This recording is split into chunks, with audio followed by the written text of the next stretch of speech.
Oke, sirkulasi ya, saya ambil pengertian ya dari Krill Haris itu di Kamus Arsitektur dan Konstruksi bahwa sirkulasi itu suatu pola lalu lintas ya, pola lalu lintas atau pergerakan dalam satu area atau bangunan di dalam bangunan ya. Satu pola pergerakan yang memberikan keluasan satu ya, perlu digarisbawahi, keluasan, pertimbangan ekonomis dan fungsional ya. Keluasan ekonomis ya dan fungsional. Ya. Keluasan itu apa? Pergerakan satu apa namanya? Satu pergerakan satu orang maupun barang ya itu menjadi mudah ya. Jadi mudah sekali ya, relatif mudah ya. Nah, kemudahan itu bisa ditunjukkan nanti ada yang namanya signage ya. Signage itu tanda-tanda misalnya ada satu panah itu ya. Kemudian ada tanda evakuasi misalnya. Nah, tanda-tanda itu merupakan satu wujud keluasan ya. Pertimbangan ekonomis ya. Pertimbangan ekonomis itu membuat sebuah ruang itu ya, ruang itu seminimal mungkin ya dalam arti finansial, dalam arti memang keuangan itu membuat sebuah ruang atau pola sirkulasi itu satu yang sangat-sangat ekonomis ya, ekonomis. Jadi nanti ada satu gambaran di bawah ekonomis itu seperti apa. Nah, fungsional itu minimal. Jadi ini ada hubungannya ekonomis dan fungsional ya. Fungsional itu sebenarnya yang paling rendah karena kadang-kadang mendesain yang penting fungsional ya, walaupun tidak luas ya, walaupun tidak ekonomis kadang-kadang termasuk yang penting fungsional gitu ya. Fungsional itu utama tapi dia paling rendah ya, rendah karena bisa fungsional seharusnya ekonomis ya. Fungsional ekonomis seharusnya luas gitu. Ya. Perhatikan antara luas ekonomis dan fungsional. Fungsional itu misalnya kalau ya asal saja gitu ya, artinya fungsional misalnya di situ apa ya? Contohnya misalnya tempat sampah misalnya, ya, tempat sampah.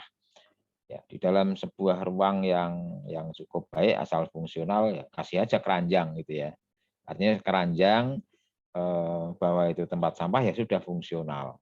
Ya, dia tidak melihat ekonomis dan sebagainya, apalagi luas dan estetis tidak memperhatikan itu. Pokoknya ada keranjang bentuknya apa, ya terbuka dan itu apa namanya yang penting fungsional. Ya, tentunya akan berbeda ya keranjang sampah di sebuah rumah sakit dengan di mana mungkin ya di kampung barangkali ya. Ya, kampung kalau yang penting di situ tempat sampah ya terbuka apapun tidak ya, kalau di rumah sakit pastinya dia harus tertutup. Oke, itu sebuah pengertian dari Kamus Arsitektur dan Struktur dari Karel Haris gitu ya. Itu apa artinya sirkulasi ya. Kemudian dengan di decatching itu memberikan satu gambaran ya, sebuah tali yang berhubungan itu ya, atau yang menghubungkan antar ruang-ruang dalam satu bangunan atau yang menghubungkan deretan ruang dalam ya, deretan ruang dalam dan ruang luar secara bersama-sama. Ya, jadi nanti ada ruang dalam dan ruang luar bersama-sama ya. Sebelum mendetail barangkali gambaran nantinya begini. Ada ruang dalam dan ruang luar ya. Dalam satu fungsi bangunan ya, itu nanti ada kelompok-kelompok fungsi bangunan, kelompok dulu ya, kelompok atau satu bangunan, kelompok bangunan yang saling berhubungan. Ya, saling berhubungannya itu biasanya dihubungkan dengan ruang luar. Ya, jadi di dalam ruang dalam, misalnya antara ruang-ruang kelompok ruang pengelola misalnya, ya kalau Anda sudah sampai ke sana akan mudah ya kelompok ruang misalnya pengelola ruang ya, dari Anda mendesain atau merencanakan sirkulasi ruang dalamnya seperti apa. Ya, dalam menghubungkan nanti sirkulasi ruang dalam pasti otomatis akan menghubungkan antara masing-masing ruang. Ya, jadi judulnya juga tadi sirkulasi dan hubungan ruang. Ya. Ya. Nanti antar kelompok ruang tadi, kelompok ruang, ya misalnya kelompok ruang pengelola dan kelompok ruang belajar misalnya, itu mesti akan dihubungkan. Ya, bisa dihubungkan kalau memang nanti Anda memisahkan, pasti dihubungkan dengan ruang luar. Ya.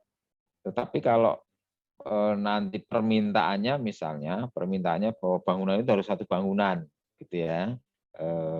Seringkali juga saya mendengar bahwa kelompok ruang tadi, misalnya kelompok ruang pengelola, ya, dan kelompok ruang belajar misalnya bisa dijadikan satu sehingga tidak ada ruang luarnya karena dia satu bangunan, ya, ya bisa saja, ya. Nah, bagaimana hubungan ruang antara beberapa kelompok ruang tadi di dalam satu bangunan, ya, oke, ada dua. Jadi kalau memang apa namanya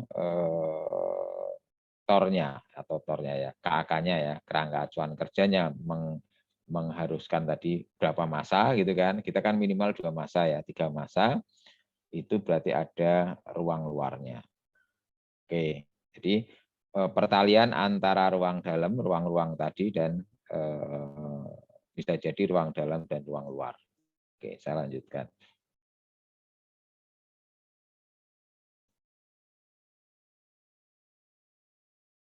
Oke. Nah, ya tadi.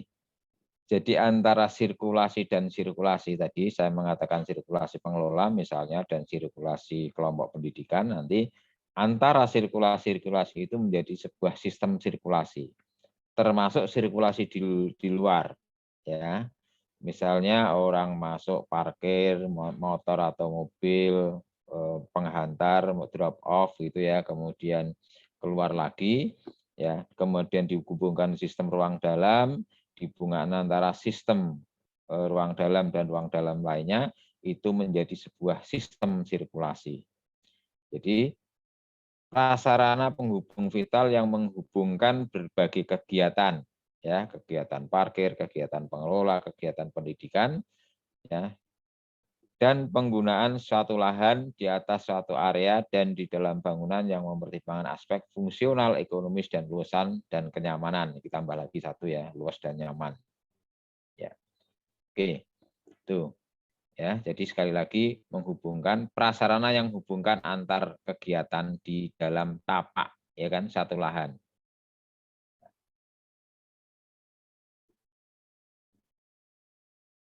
Jenis-jenis sirkulasi ini dibiasakan ya.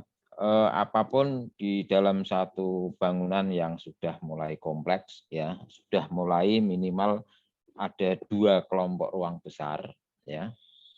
Kalau kita ini sudah minimal pengelola dan ruang pendidikan ya. Jadi ada 2 kelompok besar. Maka yang perlu dipertimbangkan adalah sistem sirkulasi. Di sana ada sistem manusia, kendaraan dan barang. Ya, jadi ada 3 jenis sirkulasi.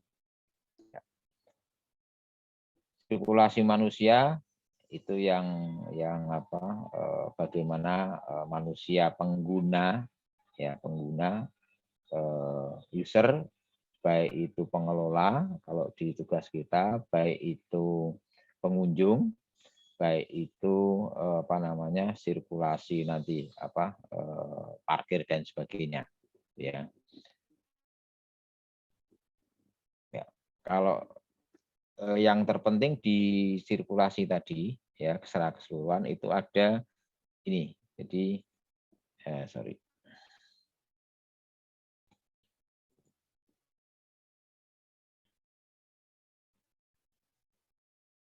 lebar jalan ini, ya, lebar jalan ini.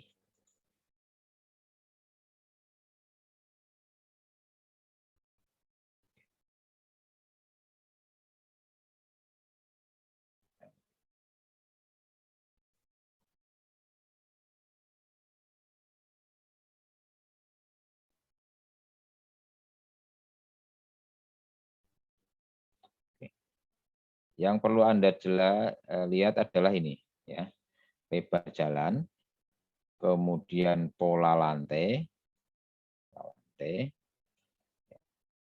kemudian kejelasan orientasi, ya, kejelasan orientasi, kemudian lampu jalan, kalau memang di luar bangunan, kemudian di sana ada fasilitas penyeberangan, kalau itu sirkulasinya memang harus dia terputus ya oleh jalan, itu harus ada fasilitas penyeberangan. Ya. Karena bisa jadi di satu kawasan atau di suatu tapak lokasi itu memang fluktuasi lalu lintas motor maupun mobil itu cukup banyak. Ya, misalnya di supermarket, ya, supermarket itu kan parkirnya cukup banyak, sehingga orang keluar menuju sesuatu yang memang cross dengan jalan tersebut, dengan jalan parkir itu harus difasilitasi dengan fasilitas penyeberangan. Ya.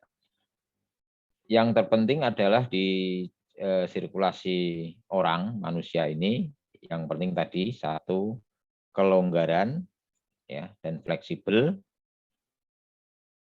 kemudian kecenderungan atau kecepatannya, ya, kecepatannya itu cenderung rendah, kemudian semuanya harus skala manusia. Ya. Ada satu desain yang saya anggap mendesain tetapi tidak memperhatikan pola pergerakan pergerakan orang dan mobil. Ya, mungkin Anda mengalami. Jadi si arsitek itu mendesain plangson atau kanstin, ya. Kanstin, ya. Ini misalnya gini, ya. Ini tanaman. Di sini tanaman, gitu ya. Ini tanaman. Kemudian barangkali Anda dengan keluarga Anda itu naik mobil, ya gini misalnya, ya, saya lihat dari ya, ini mobil gitu. Ternyata Anda duduk di sebelah sini, ya, mau keluar, gitu ya, mau keluar di sini, ya, mau keluar buka pintu, ternyata kena ini, ya, kena kanstin ini, karena memang kansinya tinggi. Nah, itu. Ya, ini mobilnya ke depan belakang gini, ya, di sini. Itu ternyata desain ini, gitu ya. Ini kan mendesain kanstin ini, ya, kanstin ini tanpa terpikirkan bagaimana pola aktivitas manusia dan alatnya itu, ya. Nah, itu terkadang tidak accident ini namanya, accident design. Artinya mendesain yang penting ada, kemudian untuk mengamankan taman ini, ya, dengan maksud mengamankan taman mungkin terlalu tinggi ini, ya, terlalu tinggi ininya, gitu ya, sehingga akhirnya demikian, ya, misalnya parkirnya ini parkir paralel, gitu ya, demikian juga sama, misalnya mobil Anda, gitu ya, mobil tipe sedan, gitu ya, misalnya begini, gitu ya. Oke. Misal saja, gitu ya. Ini juga demikian, membuat kanstinnya juga sama, ini terlalu tinggi. Ya, seharusnya kan paling tidak itu dia di sini, gitu ya, kecil, yang penting hanya untuk mencegah dia tidak kebablasan sana, kan hanya ada sebuah kansin yang untuk mencegah ban ini gitu ya.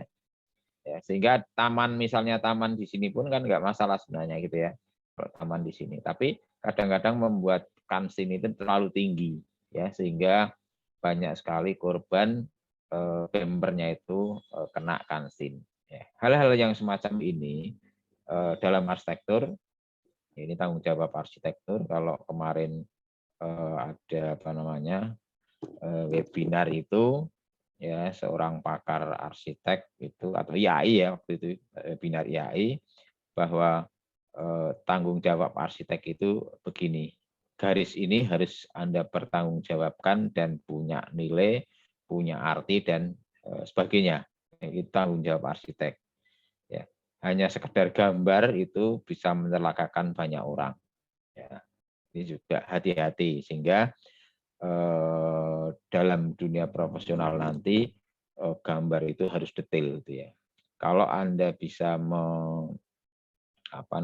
bisa mendesain sampai ke detail itu luar biasa ya. Sehingga ini bagian dari sirkulasi yang nanti akan tampak sekali desain-desain Anda itu benar-benar atau hanya sekedar ya yang penting ada gitu ya. Oke. Ya, jadi tadi beberapa ciri sirkulasi manusia itu longgar dan fleksibel dalam bergerak, kecepatannya rendah dan sesuai dengan skala manusia. Oke. Nah, kemudian sirkulasi kendaraan. Ya. Diungkapkan bahwa secara hierarkis sirkulasi kendaraan dibagi dua, jalur distribusi dan jalur akses. Jalur distribusi itu dari satu lokasi ke lokasi yang lain, ya itu biasanya jalur cepat, ya. Ini skala kota, ya. Jalur akses itu yang melayani hubungan jalan dengan pintu masuk bangunan. Ya, ini sudah mulai ke tapak. Ya, jalur akses itu masuk ke tapak. Ya, berarti artinya pada waktu pintu masuk ke akses ke bangunan ke tapak itu ada di sana, berarti ukuran pintunya itu harus, ya pintu masuk mobil harus diperhitungkan. Kemudian sirkulasi barang, ya, ini pertimbangkan apa yang dimungkinkan barang itu masuk di lokasi yang dibutuhkan, terutama perhitungan-perhitungan perkiraan ya, perkiraan loading unloading barang itu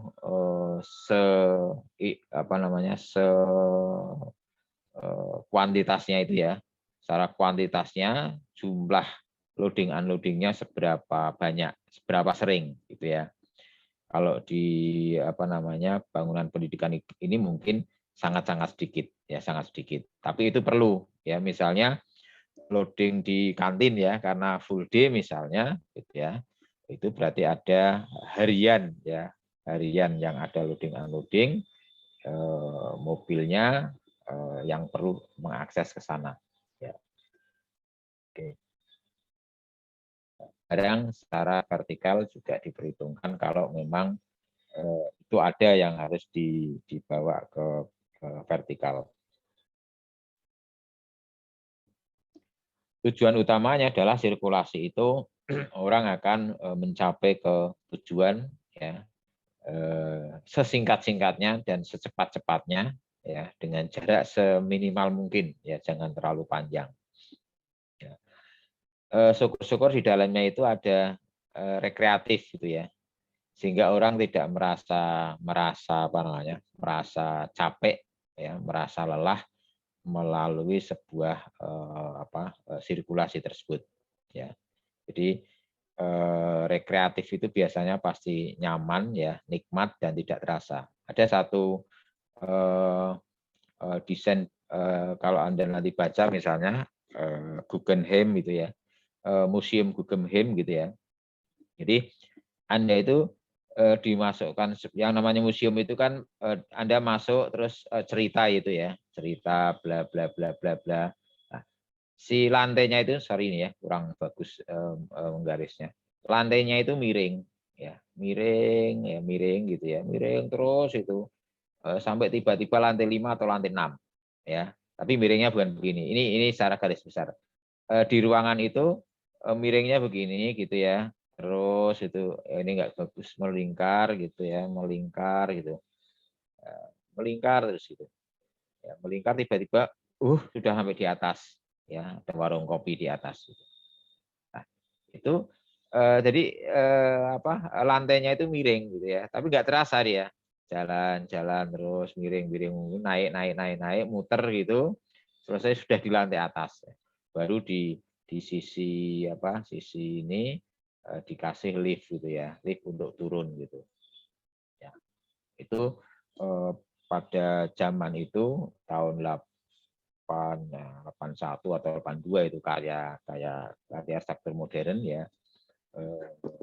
Museum Guggenheim itu luar biasa mendapat acungan jempol di karya arsitektur, sebuah museum yang bentuknya juga luar biasa, modernnya itu kelihatan ya, dan konsep sirkulasinya itu dianggap yang paling berhasil. Orang diajak melihat gitu ya, dengan ruangan-ruangan nyaman, lampu-lampu, tiba-tiba sudah sampai atas selesai. Sehingga perasaan gitu dengan perkataan gitu itu sudah keluar dengan sendirinya. Nah, itu yang sirkulasi yang sangat bagus yang dibutuhkan untuk sebuah karya arsitektur. Ya. Pertimbangan untuk perencanaan sirkulasi ya, itu pertama adalah aspek estetis ya, yang menimbulkan aspek emosional ya, dalam arti tadi emosional seseorang melakukan satu perjalanan tadi ya, emosionalnya itu merasa nyaman ya, nikmat ya, aman dan seterusnya. Ya, di tingkat keamanan perencanaan sudah pasti. Kesan estetis pertama yang diperoleh pada daerah sirkulasi banyak berpengaruh terhadap bangunan secara keseluruhan. Ya, tetap estetis menduduki karena secara visual mata itu akan langsung ke otak dan melakukan penilaian terhadap apa yang dilihat. Jadi estetis itu memang pertama yang harus diperoleh. Kemudian pencapaian ke dalam menyebabkan penerimaan bangunan secara keseluruhan akan menarik. Ya, awalnya juga estetis, kemudian secara keseluruhan diterima ruang berikutnya, ruang dan seterusnya itu harus menarik. Pola sirkulasi yang tidak efisien ya, tidak hanya mempertimbangkan ukuran ruang skala monumental, terbuka dan indah secara visual, tetapi pola sirkulasi harus jelas tanpa penambahan tanda-tanda pengaruh orang berjalan. Apa ini maksudnya ya? Jadi intinya begini, jadi pola sirkulasi ya itu tidak cukup hanya efisien gitu ya. Tapi dia juga skala manusiawi tadi secara visual juga menyenangkan ya. Kemudian memang arsitektur itu tidak harus ya, dan bahkan dulu kalau di pas saya kuliah ya, bagaimana memunculkan sebuah building masa bangunan tanpa harus ada tulisan gitu. Nah, itu kan sulit sekali ya, sulit sekali. Ya. Itu jadi begitu muncul orang langsung tanpa melihat tulisannya itu, itu bangunan apartemen. Oh, itu bangunan hotel gitu. Oh, itu bangunan sekolah. Nah, jadi pada waktu zaman saya tidak boleh membuat sebuah desain sekolah misalnya, kemudian di depan pagarnya atau di atasnya ada sekolah SMP PK misalnya, atau SMP IT, itu tidak boleh ada tulisan semacam itu. Jadi berangkatnya dari mana itu nanti ada di stupa 4 kalau nggak salah ya. Stupa 3 ya boleh seharusnya. Itu yang disebut dengan tipologi bangunan. Tipologi bangunan. Jadi tidak boleh ada tulisan sekolah apa, itu tidak boleh. Tapi orang akan melihat bahwa itu adalah sekolahan, itu adalah hotel, itu adalah rumah sakit dan seterusnya. Oke. Kemudian pencapaian ke dalam hall yang luas, menarik, ya, melalui sebuah pintu, ya, yang tinggi itu akan memberikan satu kesan apa namanya, anggun, kesan mewah, gitu ya. Ya, itu kesan masuk utama tadi, itu ya, ke dalam hall yang luas. Ini apa perlu Anda cermati. Hall yang luas, kemudian menarik, kemudian ditarik ke apa ke koridor-koridor ini, sorry, ke koridor-koridor selasar, ya. Ya. Tentunya juga didesain yang bagus, yang baik, gitu ya. Jadi orang umum atau orang pengunjung, gitu ya, harus tahu persis atau harus kita sediakan sebuah ruang-ruang yang memang itu berkesan umum. Ini kan yang sulit itu. Jadi kan hall gitu ya, itu kan orang pintu masuk pertama, kemudian hall itu kan umum, publik ya, kemudian diajak ke lorong-lorong selasar itu publik. Ya. Jadi kenapa sirkulasi ini penting? Ya, itu karena semua pengguna, pengunjung dan lain sebagainya diajak masuk ya ke bagian yang akan dia dengan bebas melalui ruang tersebut. Ya, hall, koridor, selasar gitu ya, dan lain sebagainya. Ya, yang sampai ujung orang balik lagi itu adalah toilet. Ya, sampai ke toilet itu kan bagian ruang-ruang umum itu harus jelas. Ya, harus jelas. Ya. Ya, kalau ada orang tanya pun misalnya toiletnya di mana itu karena ada orang yang ditanya. Kalau tidak pun bagaimana orang bisa mengetahui secara kebiasaan, secara visual yang Anda atau kita berikan itu bisa apa namanya, menjelaskan ke pengunjung itu bahwa oh di sana toiletnya. Gitu. Ya, itu ya. Jadi desain arsitektur itu bukan sebuah hal yang gampang ya.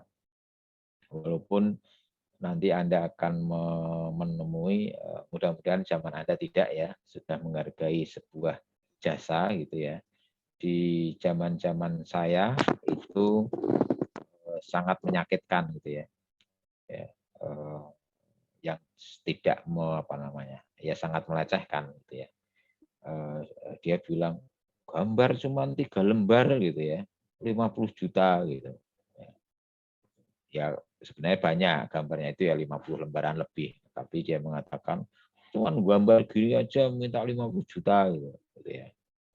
Itu sebuah sebuah padahal kita mendesain tadi saya jelaskan sampai ke Kanstin saja itu ya, tingginya Kansin itu kita harus mikir harus di bawah dashboard bumper mobil itu kan. Nah, seperti itu. Jadi sampai segitunya. Bahkan di tadi yang saya cerita di apa namanya Kansin ya. Kansin itu kalau itu sepanjang site kita ada Kansin itu kan akan menghalangi air hujan.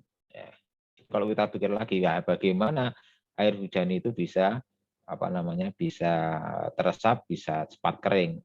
Nah, berarti di Kansin tadi itu harus ada apa namanya tali air.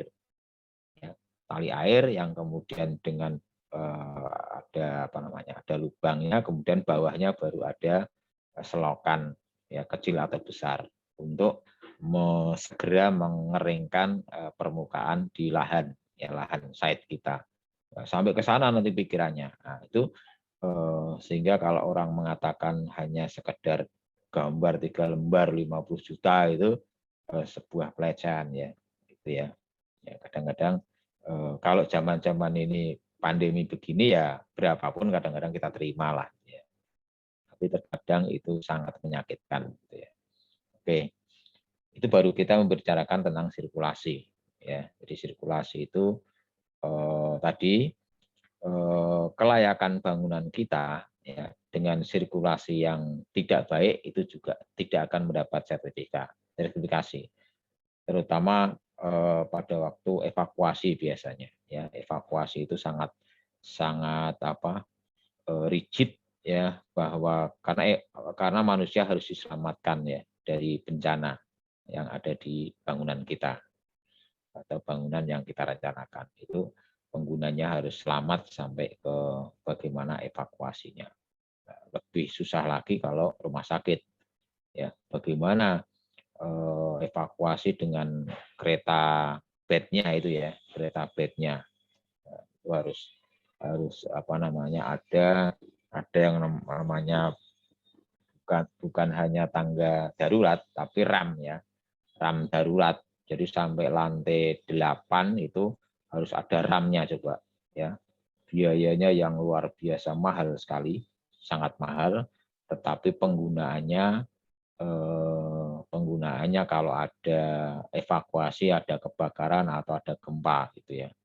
Dan itu ya mudah-mudahan tidak ada kan. Harapannya kan tidak ada bencana apapun sehingga sarana itu disediakan yang relatif kalau bisa jangan dipakai kan gitu ya. Diadakan tetapi dengan doa tidak dipakai. Nah, itu ya. Seolah-olah kan seperti mubazir itu ya. Ya, itu. Tapi itu harus ada dan rigid ya. Pola-pola sirkulasi ini hampir sama nanti ya dengan pola tata massa yang kemarin saya sampaikan gitu ya. Ada linier gitu ya, ada grid, ada radial, ada grid, ada organik ya. Itu ada 4 yang saya sampaikan di sini ya. Linier itu nama linier garis ya, jadi lurus gitu ya. Ya, jadi ini untuk bangunan-bangunan yang biasanya kenapa linier itu memang orang harus melalui ini dulu ya, baru kemudian tahap 2.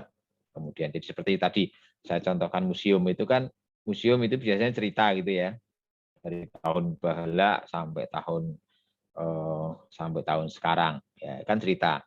Jadi kita tidak bisa lanjut lagi dari tengah itu ya. Nanti kan nggak runtut. Jadi itu pola sirkulasi yang linier saya contohkan museum tadi. Ya. Berarti harus melalui ruang 1 dulu, baru ruang 2, baru 3 dan seterusnya. Oke, ya.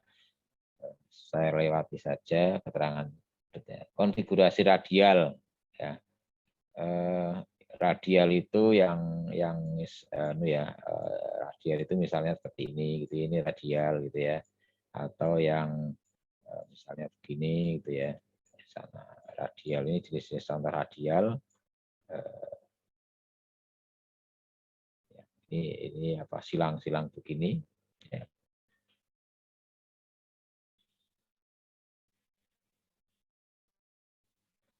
Ini ya nanti bisa dibaca sendiri, saya upload. Ini belum saya upload ya tadi ya, lupa saya.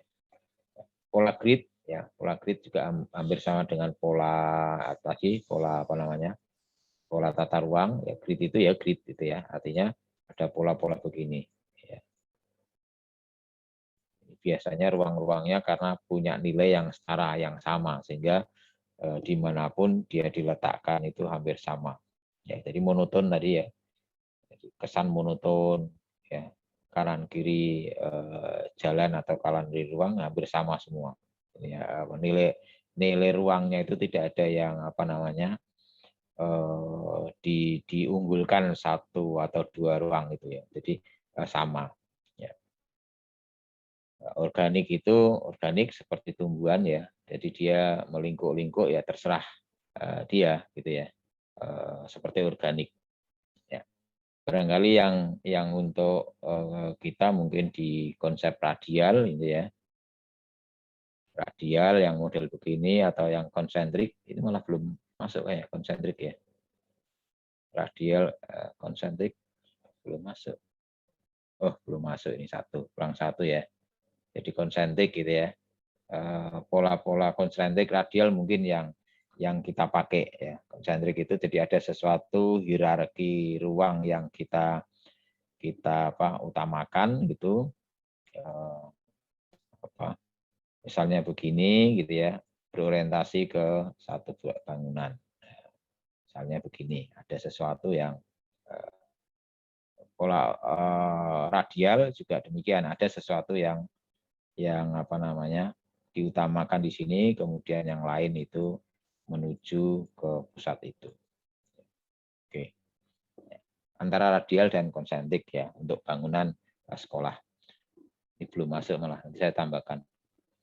Oke, pola organik itu seperti ya terserah, misalnya ada meliuk-liuk gitu ya, bentuknya organik, ruangannya seperti inilah. Ini mungkin yang sekolah alam ya, sekolah alam mungkin ya. Kalau yang sekolah kita apa namanya yang difabel ya, difabilitasnya itu cukup banyak, nanti agak rigid gitu ya.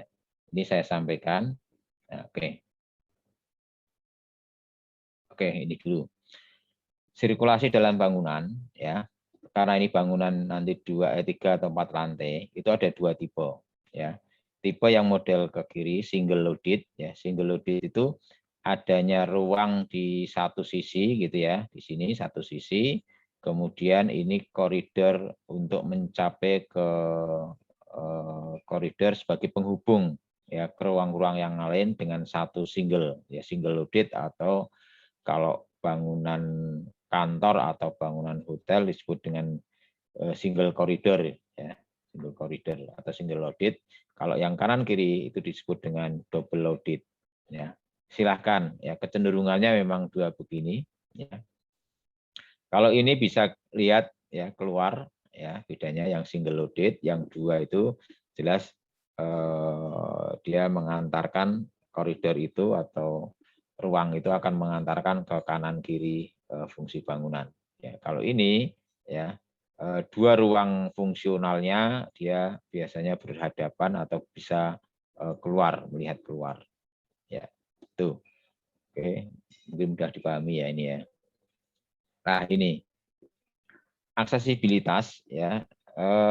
Silahkan Anda sudah harus pernah membaca Undang-Undang Bangunan Gedung, gitu ya. Kemudian Permen PU tentang aksesibilitas itu sudah harus ya bacalah ya, paling tidak baca di sana. Nanti di sana ada wajib RAM ya. RAM itu apa? RAM itu sebuah mudah-mudahan tahu semua ya. Jadi lantai yang miring lah gitu ya. Lantai yang miring menuju ke ketinggian itu disebut dengan rem. Ya. Nah, rem itu tidak boleh melebihi dari 7%. Ya, ini kemarin saya mendapat lagi proses desain sebuah rumah sakit yang tadi saya katakan ada rem ya sampai lantai 5 ya. Kalau di UNS depan UMS itu ada rumah sakit UNS itu sampai lantai 8 kalau nggak salah. Itu ramnya sampai lantai 8 ya. Kemiringannya maksimum 7 derajat ya. Ya, yang ada di luar bangunan berarti antar misalnya masuk ke ruang-ruang berikutnya itu ada yang mengatakan 6 ya. Tapi biasanya kalau saya itu ya saya pukul rata 7 ya. 6 dengan 7 derajat itu terpaut sangat sedikit. Ya. Yang jelas 7 derajat itu orang menggunakan apa namanya kursi roda itu masih memungkinkan untuk sendiri gitu ya. Ya. Artinya kalau ya masih kuat ya, masih muda tetapi menggunakan kursi roda itu 7 derajat itu masih mandiri bisa. Kalau sudah sepuh ya, sudah tua ya memang harus didorong. Ya. Jangankan 7 derajat ya, datar pun dia nggak kuat. Ya. Kemudian untuk aksesibilitas yang lain, karena memang bangunan itu vertikal seperti kita 4 lantai, mau tidak mau dan sudah seharusnya ya Anda pilih mau eskalator atau lift. Ya, bedanya apa? Kalau eskalator itu kan bergerak terus dia, ya bergerak terus dan berupa tangga. Nah, kalau di sekolah ya inklusi seperti Anda mungkin apa namanya kursi roda agak kesulitan ya menggunakan eskalator, dan kursi rodanya bisa ya tetapi harus khusus gitu ya. Mungkin ini bukan pilihan ya, tetapi menggunakan lift ya, mau tidak mau menggunakan lift untuk mencapai ke apa namanya lantai 4 ya. Ini sirkulasi di sekolah inklusi itu sangat-sangat poin-poinnya harus besar, ya, poinnya sangat tinggi karena dia harus bisa mencapai semua ruang, ya, dengan kemandirian, utamanya dengan kemandirian itu sampai ke semua ruang harus bisa diakses, ya, karena ini sekolah. Oke. Berarti mau tidak mau harus ada lift. Anda jangan mikir operasionalnya kan jadi mahal, iya, ya harus mahal. Makanya memang kebanyakan dari sekolah-sekolah inklusi itu ya landed gitu ya, mendatar. Ini sangat penting dan perlu Anda perhatikan. Ya. Akan sangat berbeda dengan desain-desain di kelompok kelas lain. Ya, kelompok kita HIJ itu ini sangat penting aksesibilitas ini, sirkulasi. Ya. Kemudian toilet, ya, itu juga sangat penting. Akan sangat berbeda ya toilet Anda dengan toilet di sekolah inklusi dengan yang lain. Ya, jangan lupa mendesain detail di kamar mandi, pegangan railing itu ya, pegangan railing-nya harus ada kuat gitu ya. Kemudian pintunya minimal berapa, ada di standar ya, standar aktivitas Anda buka. Toiletnya harus membuka keluar ya. Toilet kita di rumah mesti membukanya ke dalam ya. Kalau toilet semacam ini harus keluar ya. Harus pintunya harus terbuka keluar ya. Kemudian simbol yang tadi saya katakan memang sedikit mungkin simbol, tetapi dalam arsitektur itu bisa mengantarkan orang ke sebuah ruang yang memang dimaui ya. Tetapi semakin besar ruangan ternyata signage ini perlu ya, terutama dalam standar untuk evakuasi ya, kebakaran dan sebagainya. Ternyata tulisan-tulisan tulisan-tulisan pintu keluar gitu ya, tulisan evakuasi, kemudian simbol-simbol panah evakuasi, kemana ruangnya, kemana tujuan arahnya itu ternyata harus diberikan. Ya sudah, ya, tulisan itu harus ada ya, sampai ke toilet itu ya, male female gitu ya, laki perempuan itu ternyata harus ditulis ya. Itu toilet tadi ada ram gitu ya, kemudian vertikal ya, tangga berarti lift, kemudian toilet dan simbol signage ya, tulisan-tulisan. Oke. Nah, organisasi ruang ya, ini ada linear tadi. Kalau ada sebuah ruang yang begini ya, koridornya atau tata masanya kemarin ya sama ya. Jadi ruang-ruang kanan kiri, kalau pola tata masa ya kanan kiri ini masa-masa bangunan ini linear ya. Kemudian ini konsentrik atau sentral tadi ya. Jadi ada satu yang hierarki ruangnya itu lebih tinggi atau diutamakan daripada ruang-ruang yang lain ya. Sentral, konsentrik itu kelihatan sekali. Ada satu ruang yang diutamakan. Aksial biasanya ada sumbu ya, satu sumbu yang di mana sumbu itu punya arti tertentu terhadap masa lebih dari satu ya, masa bangunan yang diutamakan ya, sehingga di sini ada sumbu aksesnya ya, aksialnya gitu ya, kemudian ruang-ruang itu mengikuti. Ini berarti ada sumbu lagi di sini gitu ya, ini sumbu lagi di sini sehingga tercipta ruang aksial ini ya, ini aksial. Kemudian ruang radial ya sama, masih ada sebuah ruang ya, ruang bangunan atau ruang alam ya, lanskap yang dituju dan punya nilai yang lebih ya, biasanya ini plaza. Radial itu fungsi-fungsi ruangnya ini beda-beda gitu ya. Ya, sebagai pengikat biasanya plaza gitu ya. Pengikatnya plaza. Ini juga biasanya ada plaza 2 gitu yang terhubung. Nah, grid ini tadi saya bilang memang tidak ada hierarki ruang, ruang atau massa, dia sama semua. Sehingga pola perumahan itu kan grid, banyak gridnya. Karena apa? Ya tidak ada ruang yang utama bagi lingkungan itu karena memang rumahnya sama semua. Sehingga pola grid itu yang paling paling murah, paling gampang, gitu ya. Kemudian klaster ya, klaster itu masih sama. Jadi ada sebuah klaster namanya ya. Jadi ada sebuah ruang yang menjadi pola orientasi gitu ya. Tetapi masing-masing bangunan itu hierarkinya ya beda-beda. Ya, jadi fungsi atau hierarkinya itu beda-beda, ada yang kecil, besar dan lain sebagainya. Akhirnya ada satu yang harus diikat, yang harus mengikat, yang harus mengikat dari pola tata masa yang fungsinya berbeda-beda. Nah, makanya saya bilang memang klaster radial ya, kemudian konsentrik gitu ya, itu pola-pola yang paling cocok untuk, jadi ini ya 1, 2, 3 ini yang paling cocok untuk pola pola untuk SD ini ya, SD ini. Oke. Ya, keterangan tadi linier dan lain sebagainya saya pikir sudah. Radial tadi ya, cluster. Oke. Nah, kemudian antara sirkulasi tadi itu nanti menjadi pola hubungan ruang. Ya, jadi satu bangunan yang memiliki ruang, ya, ya, ditempati atau digunakan terjadi satu hubungan timbal balik. Nah, hubungan timbal balik antara ruang tadi. Misalnya katakanlah ini pengelola, gitu ya, pengelola.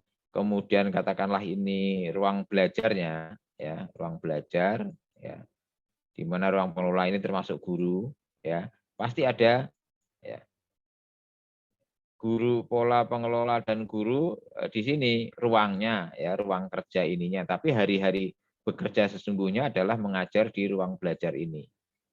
Jadi ruang belajar inilah pertemuan antara atau proses pembelajaran antara murid dan gurunya di satu sisi. Nah, terjadi hubungan pola sirkulasi tadi.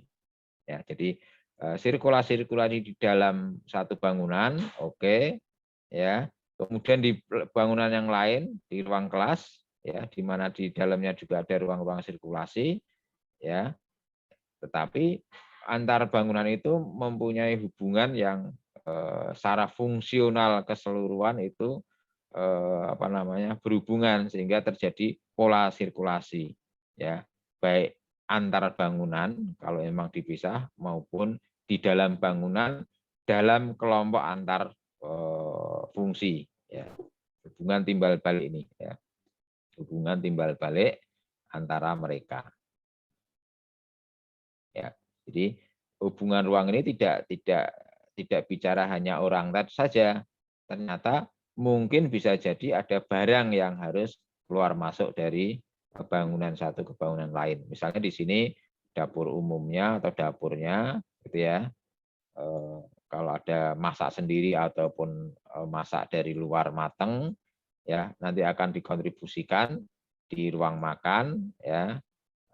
Anak-anak maupun guru barangkali pada waktu jam makan siang, ya, dia harus ke ruang makan tersebut, ya, sehingga yang berjalan kan barang juga, ya, orang juga, gitu. Tidak hanya, jadi korelasi hubungan ruangnya tidak hanya sekedar apalagi kalau peternakan itu ya, ini contohnya malah kandang gitu ya, yang manusia dan kandang. Ya. Yang terpenting di sana adalah tugas arsitek harus ini tadi, mendesain punya pola cita rasa dan karsa ini. Ya. Jadi fungsional, ya, fungsional tadi itu lebih ke secara fisik, ya, misalnya ukuran lift misalnya untuk kursi roda, ya, dan 2 orang misalnya pintunya harus sekian, kapasitasnya misalnya 1 orang atau dua kursi roda berarti ukurannya sekian, itu secara fisik. Tetapi secara psikis, ya, secara psikis itu harus terasa di sana, ya, pengudaraannya, kemudian ruang lift itu kan ruang yang sempit, gitu ya. Ya, saraf psikis sempit.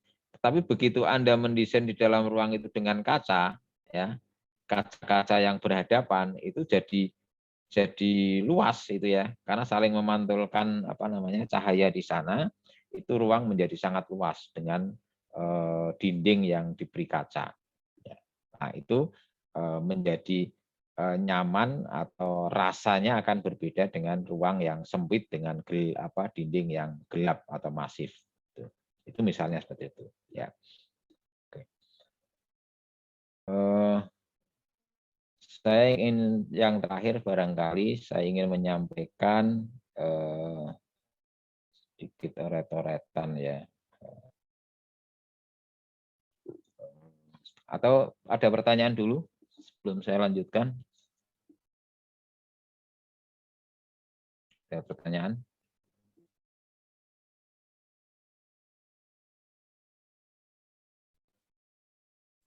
Mungkin belum, Pak. Belum, Pak ya? Belum ya. Oke.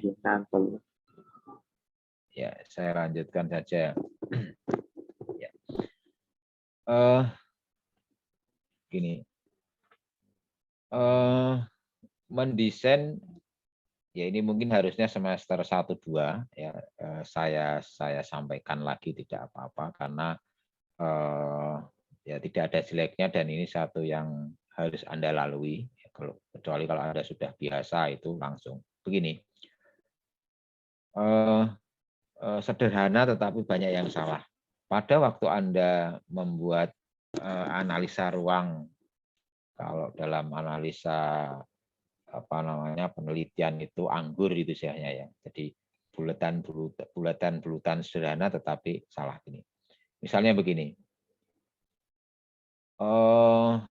Misalnya kita mulai contoh saja langsung dari misalnya begini, parkir ya, dari parkir ya. Dari orang parkir ya. Dari luar berarti ya, dari luar. Kemudian masuk ke dalam bangunan, masuk ke hall.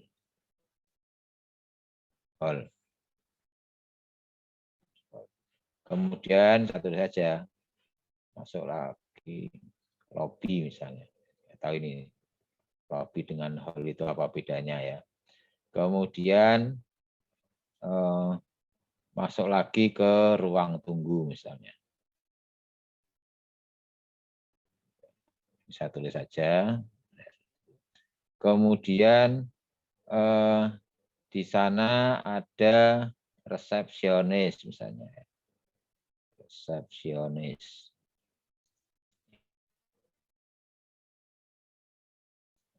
Kemudian dari resepsionis misalnya ke ruang rapat. Kemudian ruang rapat ke ruang kepala sekolah misalnya gitu ya. Sekolah.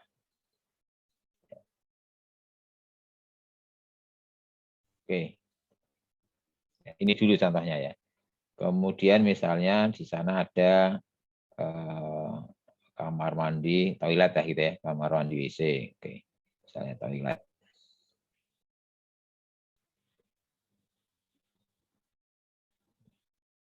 Kelihatannya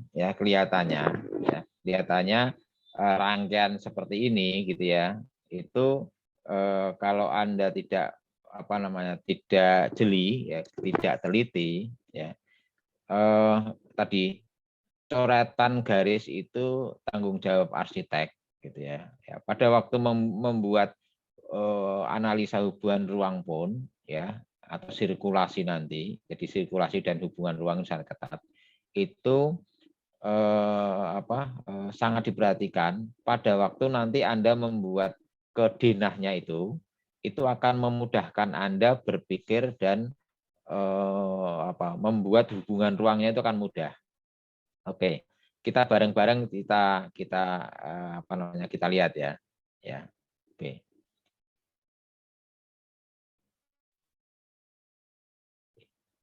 Dari parkir kita masuk ya lewat pintu tentunya ke hall.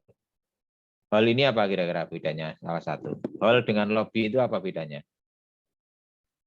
Halo, salah satu. Siapa? Halo. Hal itu apa? Lobby itu apa?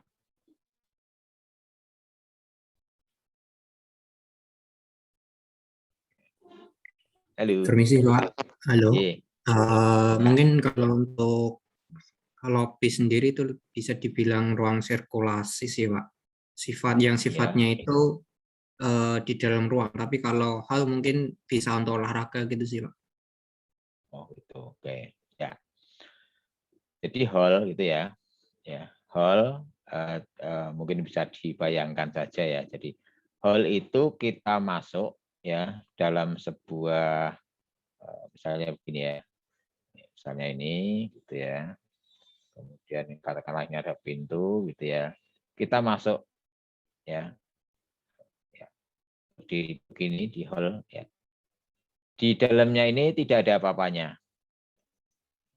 Kemudian misalnya di sana ada pos satpam atau resepsionis gitu ya.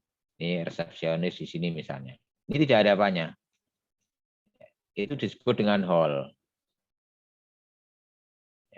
Kalau sebelum hall biasanya teras itu ya. Teras atau foyer itu ya. Kalau rumah tinggal ya kecil-kecil foyer, kalau ini teras misalnya. Atau kalau yang besar, bangunan besar biasanya kanopi gitu kan, ya. Yang untuk drop off itu ya, itu kanopi. Ya, masuk ke hall. Jadi hall itu sesuatu yang ya di sana ruangan besar tidak ada apa-apanya. Ya. Beda kalau itu lobby. Ya. Itu kita masuk ya. Ya, sini kemudian di sini ada apa namanya? Ada tempat duduk gitu ya. Ada tempat duduk misalnya begini, ada tempat duduk lagi gitu. Kita masuk, ini namanya lobby. Ya, ini misalnya di sini ada resepsionis juga misalnya. Sekarang bisa membedakan ya. Nah, biasanya ini dijadikan satu. Ditulis hall atau lobby ya, gitu biasanya. Hall garis miring lobby. Berarti dia masuk ke hall gitu ya, yang ya bisa jadi memang besar sekali. Hallnya memang besar ya.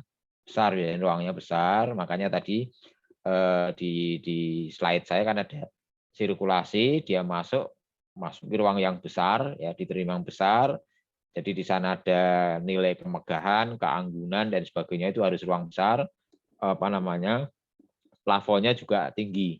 Ya, itu akan mau kewibawaannya ada plafon yang tinggi. Ya, jangan plafonnya rendah. Kalau plafonnya rendah nanti terasa depresi gitu ya. Jadi ruangannya besar, plafonnya rendah, itu depresi nanti. Nah, itu fungsionalnya fungsional, ukurannya cukup, tapi secara psikis tadi ya, itu dia merasa depresi karena plafonnya terlalu rendah dengan ruangan yang lebar gitu ya. Nah, itu hati-hati. Jadi proporsional dalam ruangan itu sangat penting dan akan memberikan sebuah rasa tadi ya, proporsional dan rasa tadi yang utama ya. Itu bedanya. Jadi hall itu dia masuk tidak ada apa-apanya gitu ya. Kemudian ada kalau di dalamnya ada ruang-ruang gitu ya, ada ya, bahkan biasanya di satu lobi itu di sini dekat dengan resto atau warung kopi ya. Jadi resto, nah, di sini ada layanan minta teh, misalnya gitu ya, minta teh, minta kopi dan sebagainya. Sehingga memang kenapa dikatakan lobi, di sana ada tempat-tempat duduk memang untuk lobi. Jadi biasanya tamu bisnis datang ke sana, kemudian si fundingnya yang founder yang punya uang, investornya, dia nginep di hotel biasanya, dia turun dan bertemu di situ. Sehingga memang disebut dengan lobby. Karena memang ruangnya itu untuk lobby, dulunya seperti itu.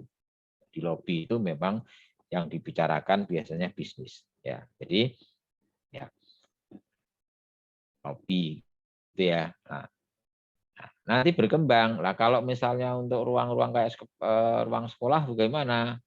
apa ada lobby bisnisnya, kan tidak ada. Nah, ya, kalau tidak ada biasanya itu dijadikan satu di sini, ya, dijadikan satu, disebut dengan hall, sorry,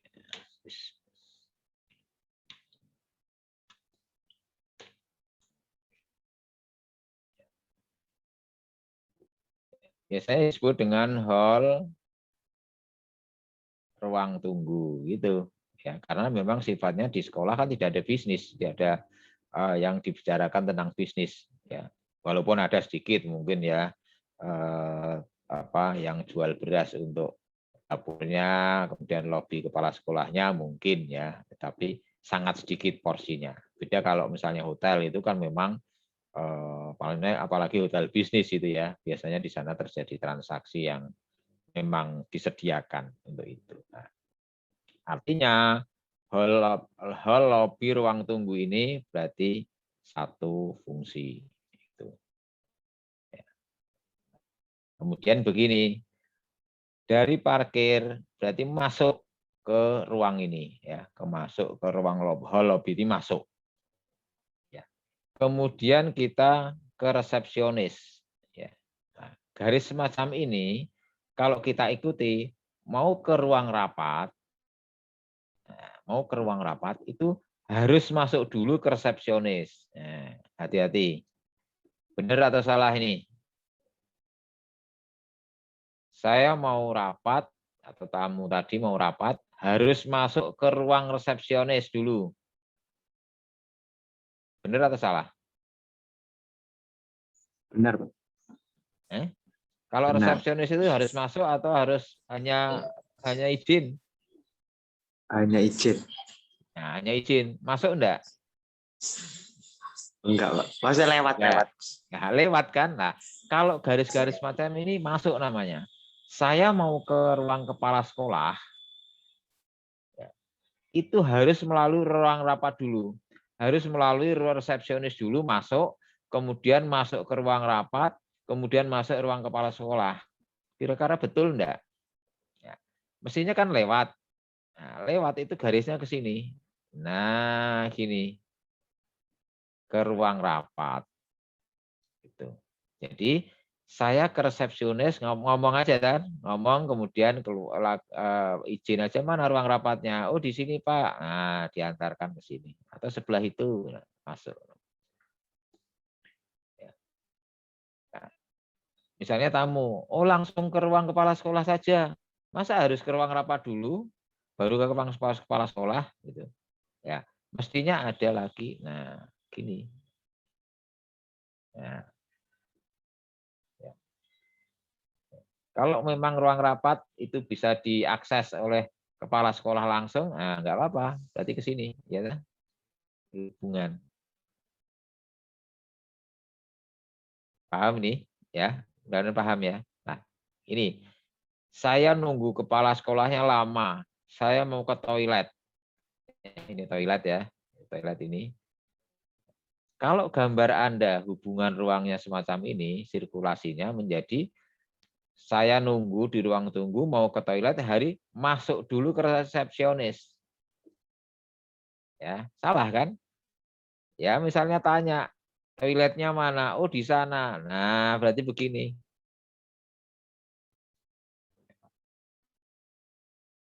Oke. Ya.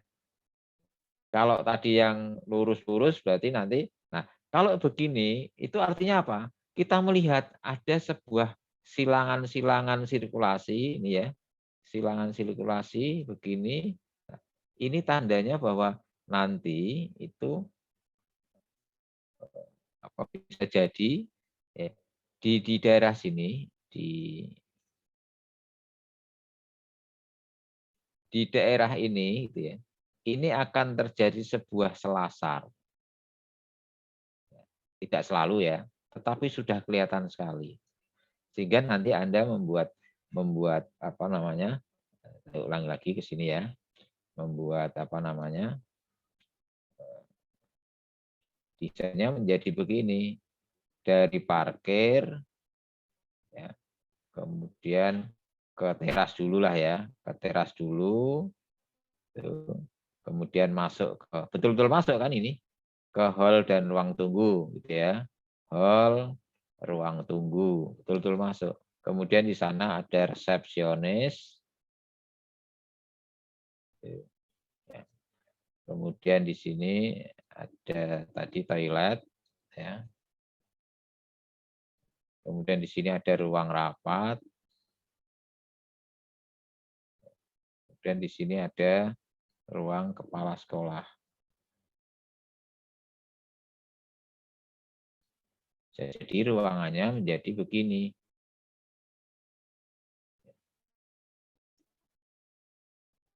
Apa namanya? Saya ekstrimkan saja gitu ya.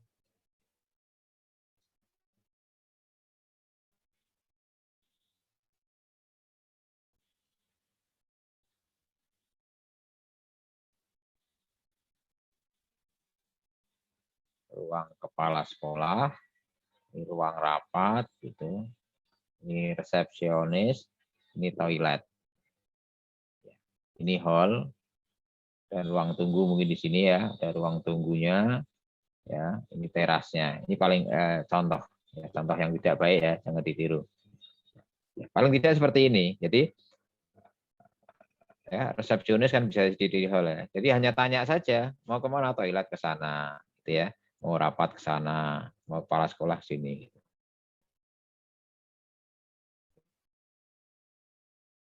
Oke, itu ya. Jadi hati-hati, jangan sampai ya bisa jadi memang satu ruangan ini yang paling gampang apa namanya ini apa dulu ada tugas akhir ya. Saya tidak mau apa namanya, saya tidak mau tanda tangan sampai nangis-nangis karena memang tidak ada apa namanya, tidak ada satupun yang kita tadi bicarakan sirkulasi itu sangat-sangat tidak apa namanya tidak ada sama sekali ya apa namanya ilmu arsitekturnya dalam menata ruang itu hampir-hampir nol gitu ya, sehingga saya tidak mau karena itu kasihan ya, kasihan Anda sendiri, kasihan institusinya, ya kasihan sayanya yang menguji, sehingga saya tidak mau. Jadi ya begini saja. Kalau ini tidak salah, ada toilet, ya. Misalnya begini, ini ada resepsionis, ya. Ini ada ruang rapat, misalnya, ya, ruang rapat lah gitu ya. Ini ruang kepala sekolah. Ya sudah begini, ini hall gitu. Jadi dengan sederhananya pokoknya sekian kali sekian gitu ya. Kemudian di dalamnya saya bagi ruang gitu. Tanpa apa ya? Tanpa adanya satu kreativitas apapun. Sehingga ya, gambarnya tampaknya ya sudah, yang penting ada tampak gitu. Ya. Apa ya? Sampai saya mengatakan ini stupa tugas akhir atau stupa 1 begitu. Ya. Jadi sangat-sangat sangat sederhana tanpa ada tadi perhitungan-perhitungan luasan ruang itu hampir-hampir tidak dihiraukan ya. Program ruang itu tidak dihiraukan. Jadi pokoknya garis begini dibagi gitu.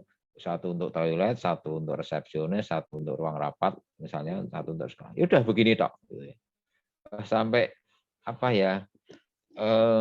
Anda itu 3 bulan itu terus ngapain gitu ya, sampai saya tanya begitu ya Anda pengen lulus ya, kalau pengen lulus tapi dengan syarat hasil karya Anda tidak boleh masuk ke perpus dan nilainya minimal.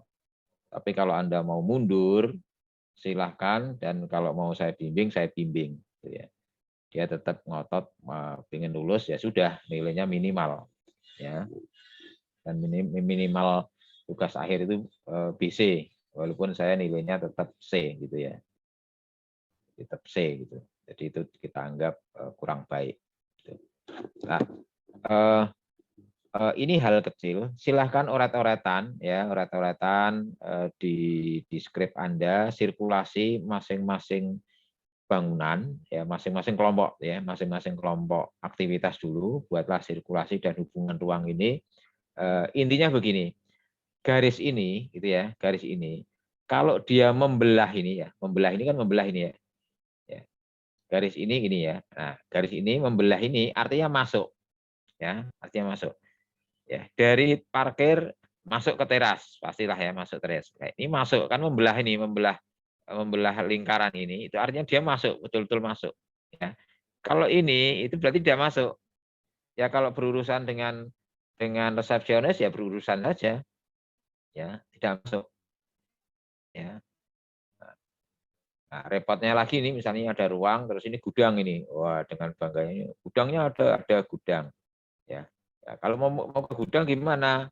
Dari hall terus ke toilet dulu, dari toilet keluar ke gudang.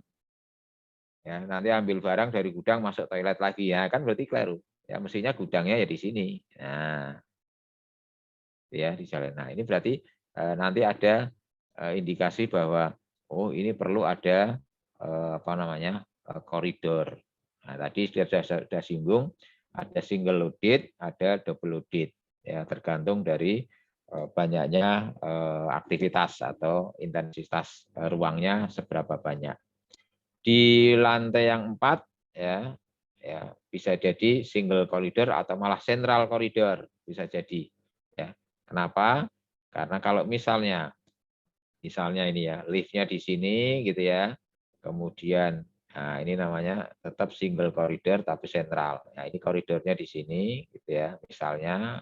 Ya. Kemudian ini ruang-ruangnya di sini. Bisa jadi ya ruang-ruang kelasnya atau ruang-ruang apanya di sini. Ya. Ini artinya tetap single tapi di dalam. Ya. Ada yang mengatakan, nah ini kanan kiri kan untuk ruang, berarti dia masuk dalam double loaded ya silahkan. Ya. Mau single mau yang jelas bahwa tadi indikasi ini itu pasti ada. Apalagi kalau sudah di dalam bangunan ya kalau sudah kegiatannya banyak itu ada. Pasti ada. Ya. Kemudian antar kelompok bangunan apalagi ya antar kelompok satu fungsi ke fungsi yang lain pasti ada penghubung. Ya.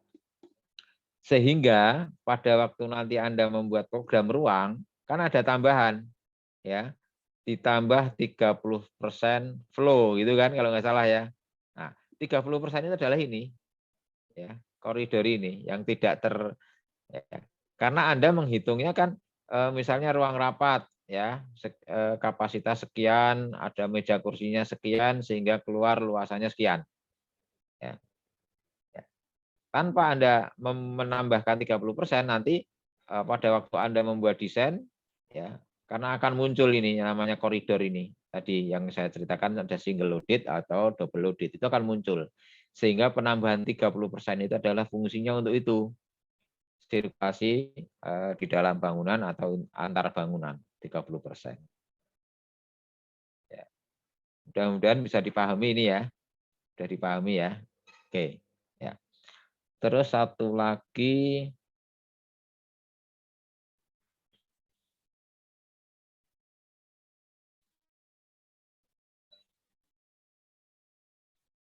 oke, di sini mungkin ya. Jadi pertama ya buatlah layer satu layer ya, satu layer dalam membuat hubungan ruang ya. Misalnya begini, kelompok ruang makro dulu atau hubungan ruang makro. Misalnya ini adalah pengelola. Kemudian ini adalah ruang-ruang kelas gitu ya. Ruang kelas. Ya, ini ruang kelas misalnya. Ini ruang kelas itu.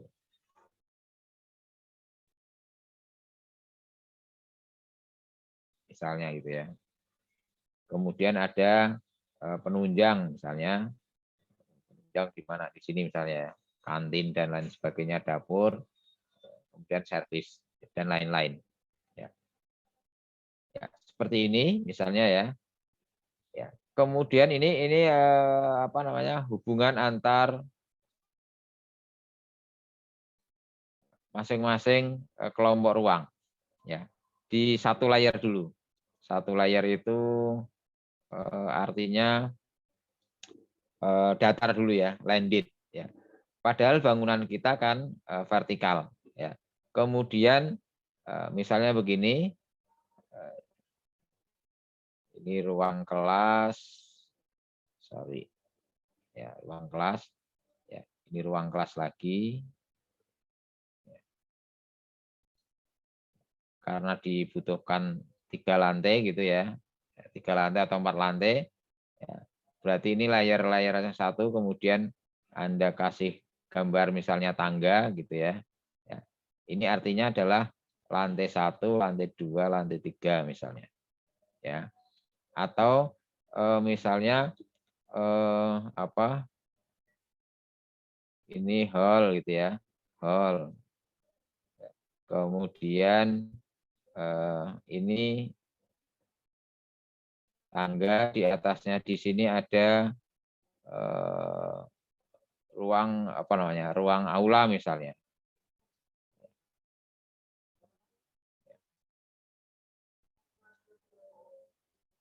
Ini di layar lantai 1 gitu ya. Ini layar lantai 1, ini di layar lantai 2 ya. Maksud saya adalah dari yang satu layar atau landed tadi ya, bangunan mana yang kira-kira mau di 2 atau 3 lantaikan. Ya, misalnya ruang pengelola ini ya dibikin lagi ya. Lagi bagaimana Anda membuat layar 3 atau 4 layar. Jadi hubungan ruangnya nanti kelihatan ya. Hubungan ruang itu bisa visual ya. Misalnya begini. Di lantai 1 gitu ya, hall. Kemudian di lantai 2 ini gitu ya. Lantai 2 ini saya buat begini. Nah, artinya ini lubang gitu ya. Lubang. Nah, ini di sini berarti ada apa namanya? Tangga misalnya, tangga di sini. Nah, berarti ini rencana kita adalah bahwa orang di sini akan bisa melihat ke bawah. Ya, ini dalam hal menciptakan misalnya keanggunan ruang tadi. Ya, berarti saya membuat di sini misalnya ada ruang lagi. Ya. Bagian di sini, ya ini di bagian ini kurang lebih, ya ini adalah plafon yang bisa dilihat oleh dari lantai 1 ke atas, sehingga tinggi sekali ini plafonnya. Ya, selebar lubang ini, void namanya, ya lubang void ini. Nah, ini kan kesan orang masuk pertama itu melihat satu ruang yang anggun, yang tinggi tadi. Ya, plafonnya tinggi karena ada lubang begini. Beda dengan kalau Anda full lantai 2 itu full, maka apa namanya kesan tadi depresi, kesan agung tinggi itu akan berkurang. Ya. Mudah-mudahan paham ya maksud saya ya. Ya, itu tadi. Oke, ternyata tidak cukup ya, tidak cukup. Saya berharap minggu depan apa paper Anda itu sudah jadi ya, karena segera. Jadi minggu depan Anda presentasi ya sesingkat-singkatnya program ruang ya, kita cek bareng-bareng, barangkali ada ruang-ruang yang belum, yang penting. Kemudian saya lanjutkan dengan bagaimana membuat site plan ya, site plan karena itu yang hasil akhir untuk MIT ya, kalau nggak salah. Site plan itu penting. Ya. Dan buku papernya. Ya. Tolong paper tadi yang saya wanti-wanti tidak usah mengikuti urutan paper, karena analisa site ya, analisa site yang diminta lebih dulu itu nanti keluarnya tidak ada responnya sama sekali. Berarti Anda harus menganalisa aktivitas dulu, kemudian muncul kebutuhan ruang. Ya, muncul apa namanya? Program ruang ya. Karena ruang-ruang nanti hasil dari ruang itu yang akan Anda jadi program ruang ini ya, sederhananya begini ya. Ini ruang-ruang ini ada apa namanya? Parkir, ada aktivitas BBM gitu ya. Ada aktivitas misalnya aula gitu ya, atau bermain dan sebagainya. Ini adalah luasan ruang yang akan Anda masukkan ke dalam site. Nah, itu. Ya. Kalau Anda mengikuti pedoman yang sana, kemudian Anda menganalisa site ini, ya, ada analisa matahari, apanya yang mau diresponkan terhadap matahari. Kita belum tahu aktivitas apa. Anda sudah menganalisa site. Kan nggak ada gunanya ini. Ada analisa angin gitu. Lah angin ngapain di tapak ini? Terus mau ngapain? Belum tahu aktivitasnya. Nah, mestinya aktivitas dulu dan luasannya ini ketemu. Dengan seperti ini adanya matahari gitu ya. Oh, sebaiknya ruang PBM di sini gitu. Kan gitu. Ya, ruang PBM. Oh, ruang pengelola atau parkirnya. Oh, parkirnya di sebelah sini misalnya. Ya. Oh, aulanya di sebelah sini aja enggak apa-apa ini, bebas. Aula jarang tidak selalu dipakai tiap hari. Nah, terus apalagi di sini? Oh, ini adalah pola aktivitas atau zona ya, zona pola terhadap matahari. Ini. Nah, kalau Anda mengikuti pedoman, menganalisa ini, aktivitasnya aja belum tahu, matahari di site ini ngapain? Ya, matahari dari timur ke barat, ya dari sejak bumi diciptakan, kecuali nanti kiamat, ya dari dari timur ke barat gitu ya. Kalau kiamat mungkin dari barat ke timur. Ya, kalau pagi sehat, kalau sore katanya nggak baik, nah, terus ngapain gitu? Gitu ya, saya wanti-wanti gitu. Nah, setelah aktivitas begini, nah kita tahu bahwa matahari sore itu misalnya ini barat ya, tidak bagus. Bagaimana? Oh, berarti nanti bangunan tinggi di sini, bangunan yang 4 lantai akan saya taruh di daerah sini. Harapannya apa? Setelah ada matahari jam 2, jam 3, di daerah depan sini menjadi adem gitu ya, bisa untuk aktivitas. Nah, itu namanya respon, ada respon. Kalau belum ada aktivitas, Anda mengenal aktivitas, kemudian menganalisa site, ya nggak ada respon sama sekali. Ya, itu yang wanti-wanti saya. Nggak apa-apa, Anda nggak sesuai dengan apa namanya dengan dosen lain gitu, tapi Anda sudah bisa mempresentasikan yang terbaik.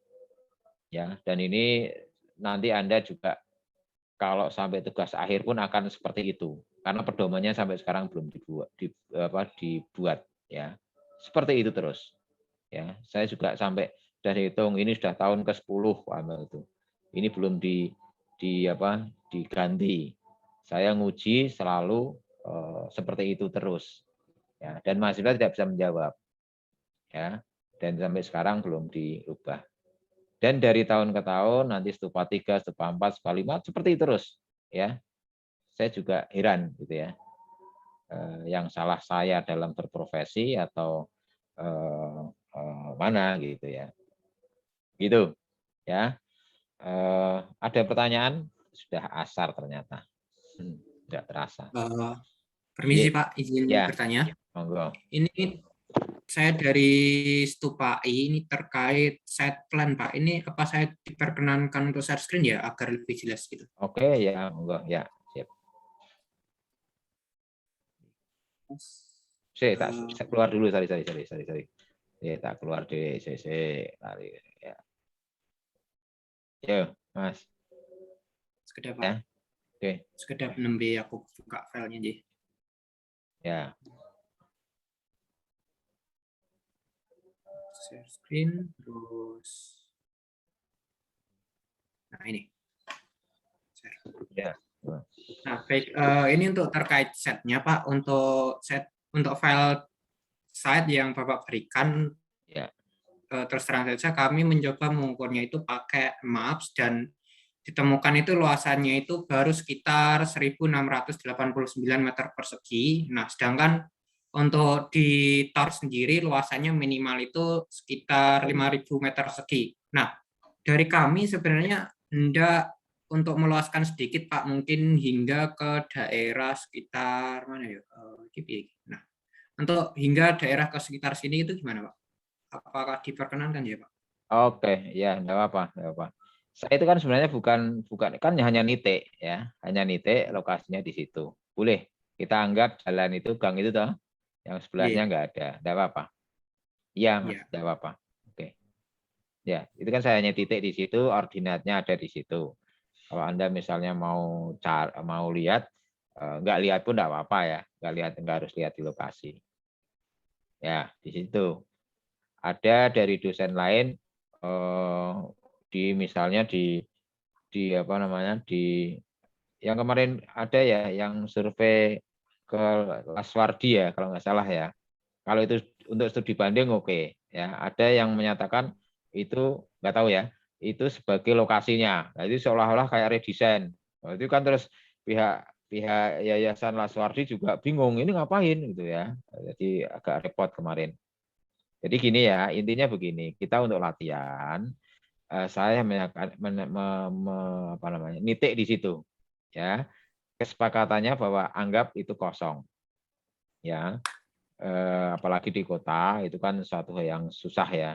Kalau apa-apa sekarang ya harus konsolidasi, artinya ya itu seolah-olah gitu ya, seolah-olah dibeli ya kosong kemudian dibangun. Silahkan Mas, tidak masalah, ya, tidak masalah, ya. Oke, yang lain, site yang lain juga demikian. Halo, halo. Oke, Pak. Ya. Coba juga, Pak. Mungkin yang Ada. kemarin apa namanya? Bisa on cam yang apa? Yang bisa on mic yang itu Pak, ada yang survei langsung gitu, soalnya tanya setnya itu nggak sampai 5.000 meter persegi gitu. Nah, iya dilebarkan aja, tidak apa-apa dilebarkan. Oh, Itu dilebarkan hanya nggak apa-apa. titik. Iya, tidak apa-apa. Nah, Oh. makanya saya berharap tadi ya, tapi ternyata sirkulasi itu, membahas sirkulasi itu ternyata cukup cukup panjang juga ya. Arsitektur itu ya seperti itu. Oke, mulai fokus yang untuk minggu depan. Tadi setelah Anda membuat tadi program ruang luasnya berapa ya, kemudian tentukan kalau memang kebutuhan minimalnya berapa itu tadi. Nah, sebenarnya kan gini, waktu rapat itu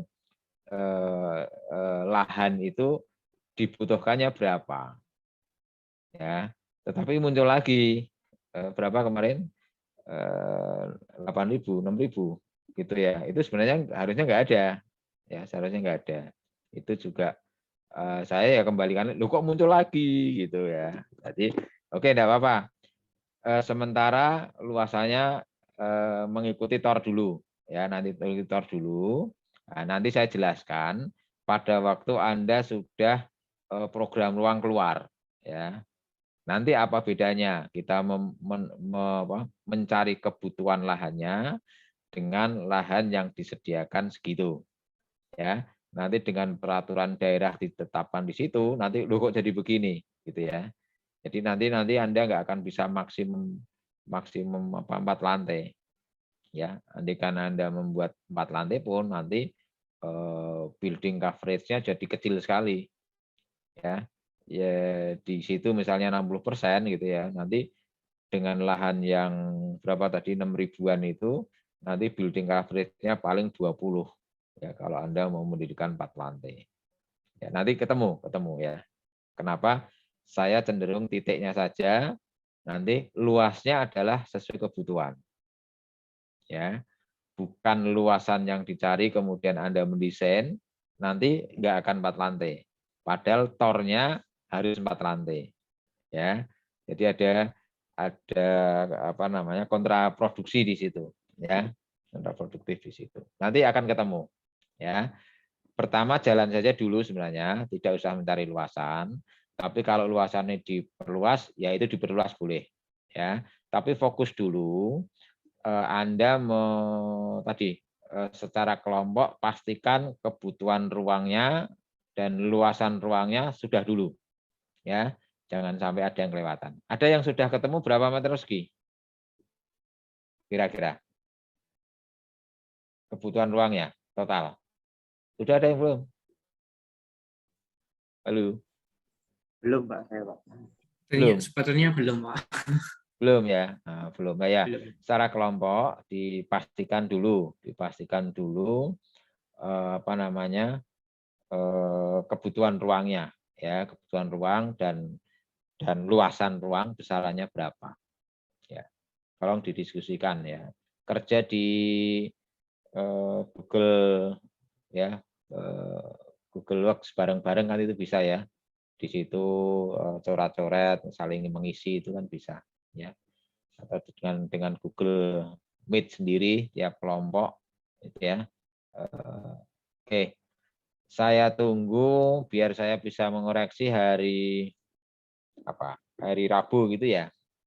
Hari Rabu ya. Mudah-mudahan besok hari Kamis ya. Hari Kamis itu saya ada kuliah itu loh, jam 9.